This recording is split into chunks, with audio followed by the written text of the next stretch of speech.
Au Proche-Orient, malgré la prolongation du cessez-le-feu de 45 jours, Israël continue de bombarder le Liban. Des frappes ont visé la région de la Beka à l'est du pays et dans le sud, des localités dans les régions de Nabati et de Tyr ont été ciblées. Dans ce contexte, les populations déplacées craignent de plus jamais pouvoir rentrer chez elles. Et pour cause, un mouvement de colons israéliens espère désormais s'installer dans le sud du Liban, une zone actuellement contrôlée par l'armée israélienne. Ukurtel. Il est encore marginal, mais déjà organisé. Le mouvement messianique Hurit Safon, Réveil du Nord, regroupe des dizaines de familles israéliennes qui veulent repousser la frontière nord d'Israël jusqu'au fleuve Litani, à 30 km à l'intérieur du territoire libanais. Ori Place, ouvrier agricole de 51 ans, est l'un de ses membres fondateurs. Il a même franchi illégalement la frontière libanaise il y a 1 an et demi pour essayer d'y planter une tente. Tu n'as pas l'impression d'être au Liban, tu as l'impression d'être chez toi, tu sens que c'est ton pays.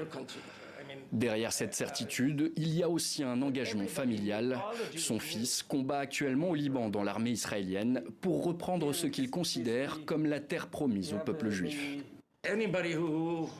Toute personne qui croit en l'Ancien Testament devrait, en tout cas à mon sens, croire, comprendre et savoir que la terre d'Israël nous est promise depuis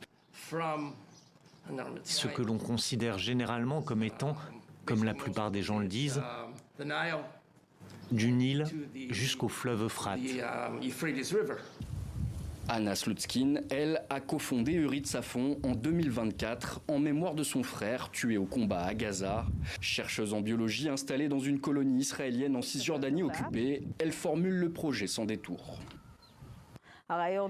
L'idée, c'est que la majeure partie de la population libanaise s'enfuit, que nous déplacions la frontière, ne laissions pas cette population revenir et que ce territoire devienne une partie de l'État d'Israël officiellement.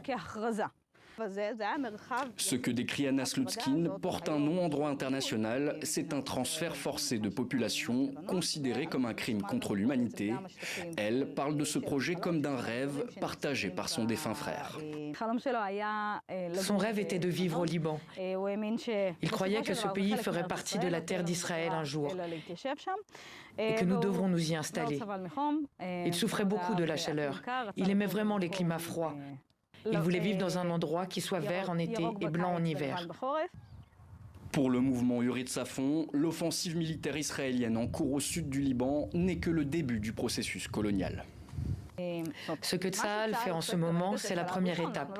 Nous ne pouvons pas entrer nous installer au Liban sans que Tsahal soit là, si nous partons du fait que cette zone devrait faire partie de l'État d'Israël. Donc dans un premier temps, Tsahal entre, occupe et nettoie, puis nous pourrons nous y installer. Le gouvernement Netanyahou assure officiellement n'avoir aucune visée territoriale au Liban. Suivi par plus de 900 abonnés sur Telegram, le mouvement l'affirme. Depuis le début de l'offensive en cours, ministres et députés israéliens sont de plus en plus nombreux à soutenir leur projet.